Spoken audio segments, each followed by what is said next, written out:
إلى أن ديارة فلوية الروح من العصر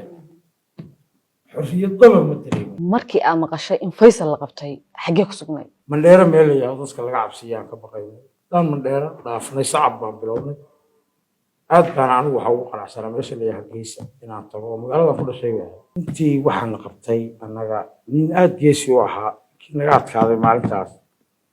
أو فيصل عبد البوتار تقرح من برا ما يترس كود أنا لقيه مركب وحو عدي إني سراكيل صومالية عن هاي أنا لك واحد الدين الحمد لله واحد ضمبي أو تعدي أنا جاي عبد المدير من المقيسة xirada coach cadda loo geeyay waxaan u maleynayaa coach cadda waad maqli jirtay fikirka ka haysatay markii meeshii dagaalka u galeysay loo geeyay sabab ahayd حبض أوريس waxay ugu dhacday adiga shantii aroornimo meelahaas inay xid qiyaasay dulmiga anoo ka dagaalamaya xaq inaan ku taagnahay janna ku galayaan aaminsan sharaftii aanu dagaalamayna shanta qaal ugu muujiyay askartii waardiyaha ahayd oo ugu horeysayba ay ugu salaamtay markii ugu horeysay wal ciidankii jin baa jiray baa la jin maxabiistay dagaalka waxa la soo daayay hore dagaalkii ceergaabo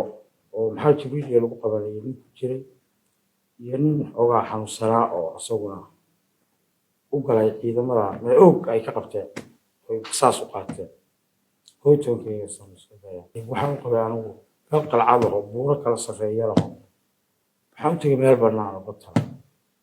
warayadu ilmaheeda dhigan markaas codna ma lihid xorna ma ahayd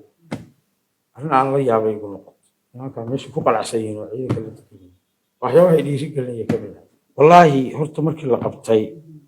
laba habeen baa ilaahay u xamdinaqayay maadaama aan noqday nin garab leh oo sarkaalkii i qabtay oo saraakiisha ugu sarreeyay ninkii ugu geesisanaana bahdilaha ahaa maadaama raggayga ii qabteen maanta sii deynteyda oo kale iiga dhigayn maalintaas iyagaa ii sheegayba in Faysal la qabtay taleefankiina way ii dhiibeen oo xafiiska inta la geeyey in si fiican loola dhaqmo oo anigana si wanaagsan la ila dhaqmay farxad bay ii sii dhiibtay maalmahaas kastoo ay ciidankan iyo raggan ay imaamka Soomaaliland ay jabo ahay